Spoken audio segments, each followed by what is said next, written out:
Discover the magic of recycling wool into charming primitive crafts. In this latest video, I'll walk you through briefly how I take apart the garments and the beautiful primitive craft things that I made with them, wall hangings and runners and such. And by the time my lasagna cooked, I was able to dissect all 3 garments and have them ready for making crafts. Hello, my name is Jersey. Let's get started and jump right in. And this jacket I got from the thrift store for 75 cents, and it is 100% silk. It is nice, tightly woven. I wash all garments that I get from the thrift store in the washer and the dryer. Make sure you check the lint trap often and for tissues in the pockets. And these are man's pants, and they are 100% wool, and the brand is Ralph Lauren. Really nice quality, but these aren't the scratchy wool that you normally think of wool. And these were $3.25. As you can see, it's nice and thin. It's got a little bit of a pattern to it, and I want to use this for making bindings on my wall hangings. Here is another man's blazer. It was $3.25. This one I really like too. It's not thin, it is scratchy, but after I wash it, it will soften up. And this is 100% lamb's wool. This is going to be great for pennies, and I also could use it as a binder if it's not too thick. I will have to see after I wash and dry it. But I really like this one too. All the wool fabric has been washed and dried. I like to have a little button box near because I do take all the buttons off, and as well as the zipper. And I use old scissors. I do not use my good cloth fabric scissors. I like to take the band off first and then the zipper. And there's the zipper removed. I will clean it up later. I sometimes cut the brand name. I also make sure I have the fiber content. I add a piece to it, I staple it, and then I pin it or lay it on top of the wool pile so I know what's in it. Now I will start with the band. I will take that off first. And then I look at the hem to see if it's salvageable. This one is. I'm definitely going to keep it. And then I go from the top down to the crotch, up the seam of the leg, which you can usually tear, makes it faster. I like having a large wicker basket to hold all the scraps so they're not going all over the floor. Now it's divided into 2 pieces, which is very manageable. And now here's the easy part. You just rip, rip, rip, if that's the way you like to go. To me, it saves so much time when I can rip. And when you get to the fold of the hem, you just use your scissors and cut along the seam, and it pops right off. Sometimes I will take this and I will place it on a cutting mat, use a rotary and a ruler, and just cut up along the seam, and the lining will just fall off. Provided it's not iron-on interfacing. That's a whole other beast. And for the back pocket, you just trim as close as possible and remove it. Here's one side of one leg. Look how much fabric is there. You can cut strips. Make sure you find out which way the bias is going, and like that. And then you would cut it on the 45 and sew the strips together. Then you can audition it and look what it would look like for a binding. Now here's the cutting mat, the ruler, and a rotary if you want to speed it up. Most of the time I just eyeball it and I do the other side. Option is to use a ruler if you like it really straight. Always get in the habit of closing the rotary. You can make clean cuts, sew those together, then you will have longer strips to make your 45-degree cuts for your bias binding. Sometimes it will be lined with interfacing that will peel off very easy. If it does not, try using a warm iron and then try peeling it up. Sometimes it peels right off, and this is the interfacing with the little dots on it. So this a lot of times can be removed very easily. Quicker way, keep the fabric folded and just cut on the seam. And for this you need total concentration, but it's very easy to do. Keep the fabric to the left and to the right very, very tight. I don't bother ironing right now, especially where the seams are opened.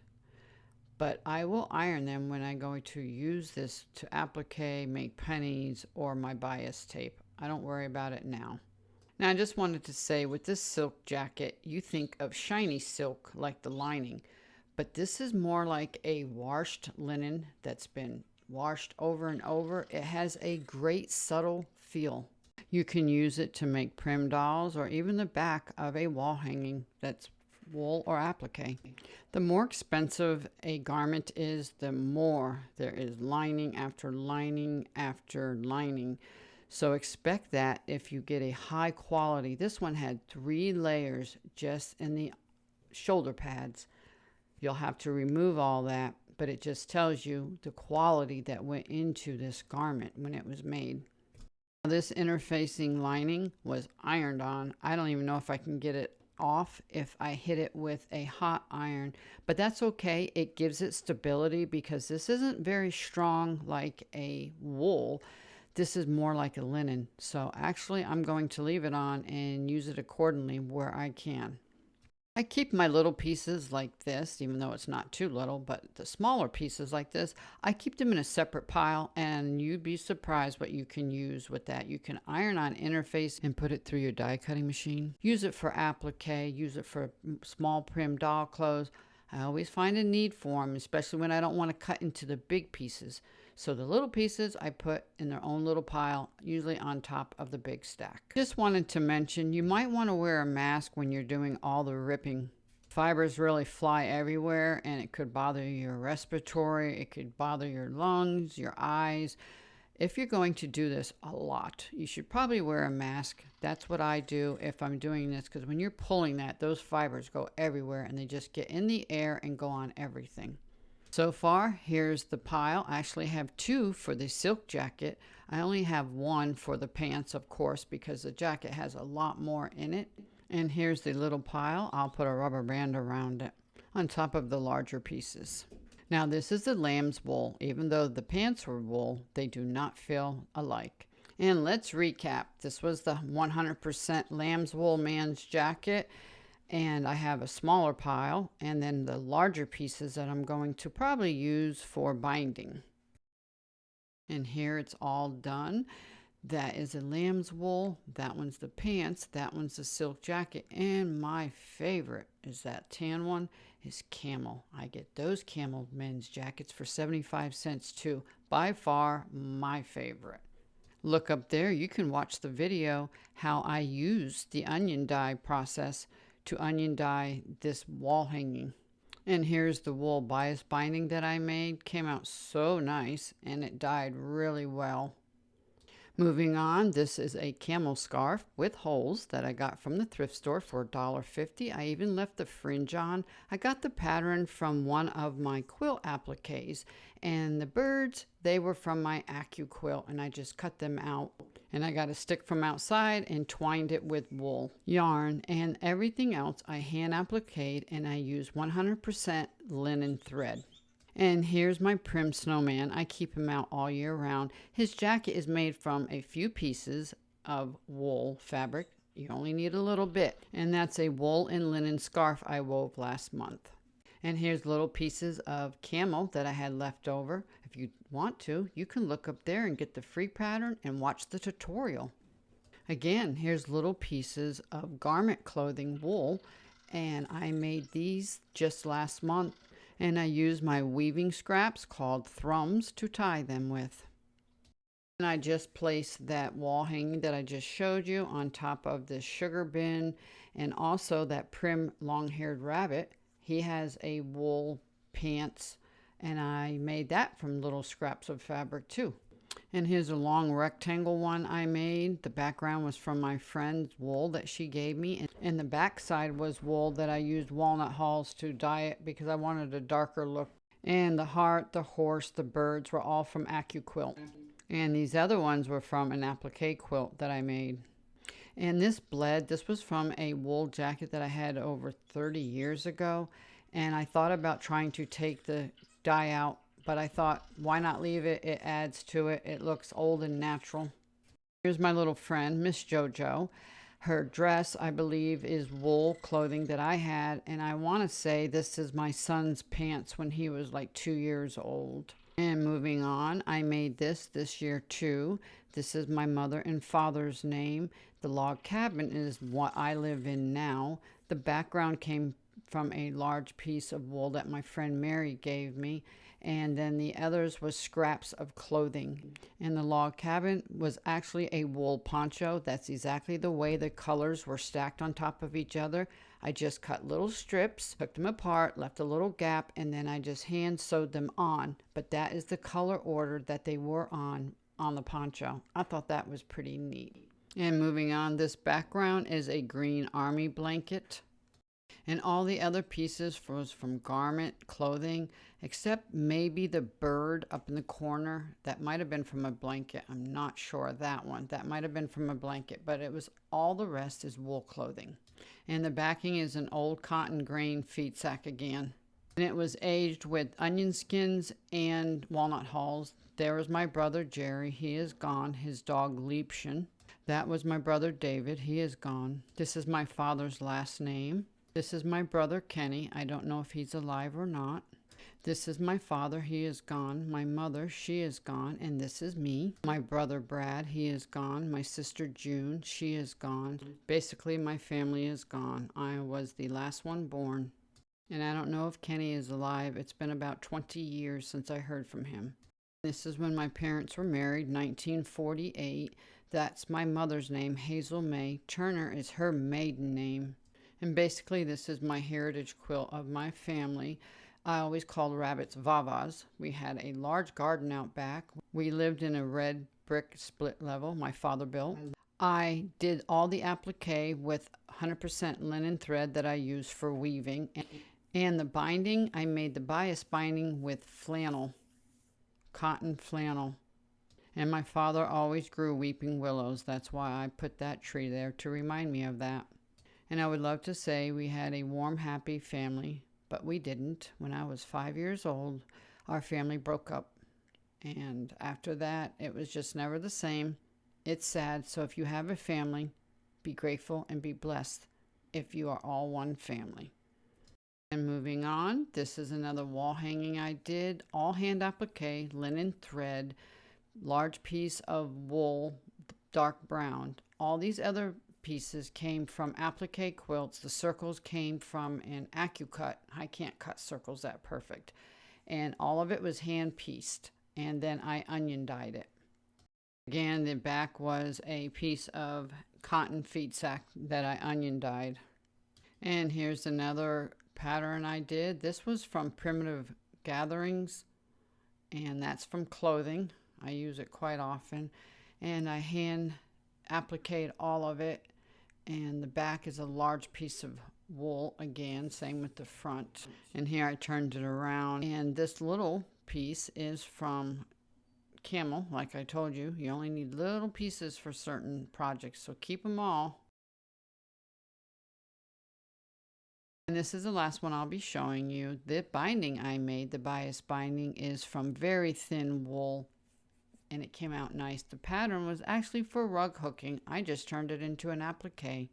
And here it is another day, but I had to mail my soaps and I go right by the thrift store. I got 4 more jackets. They were 75 cents a piece. This dark navy blue one is my favorite.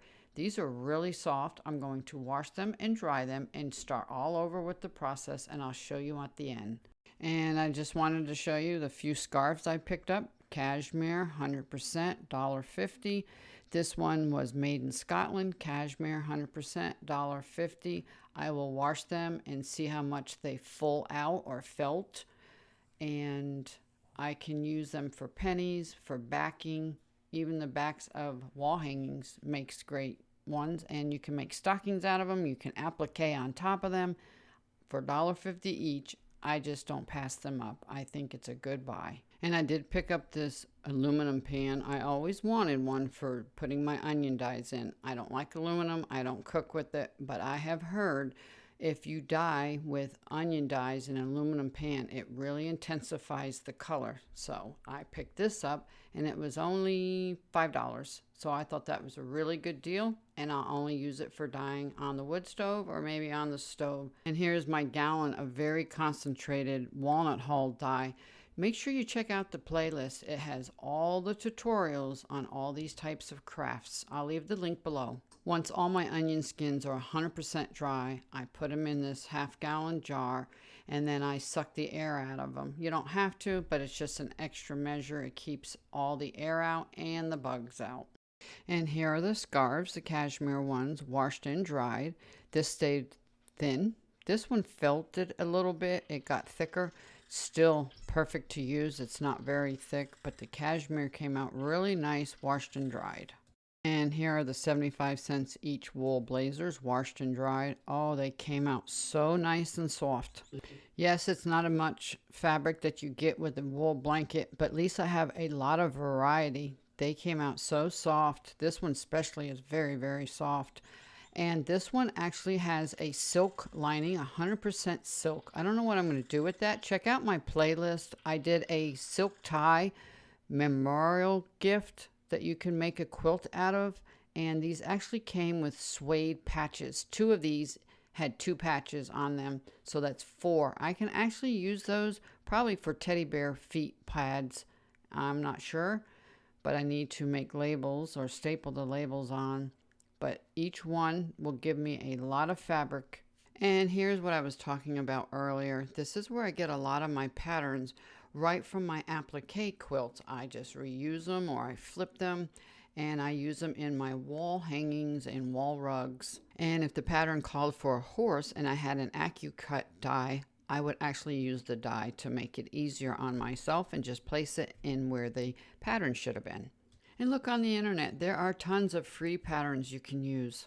And this is that 100% linen thread that I told you about. That's what I use for weaving. The one that bled through. So I won't be washing it, but it doesn't matter. I am making tongues. Don't know what I'm going to do.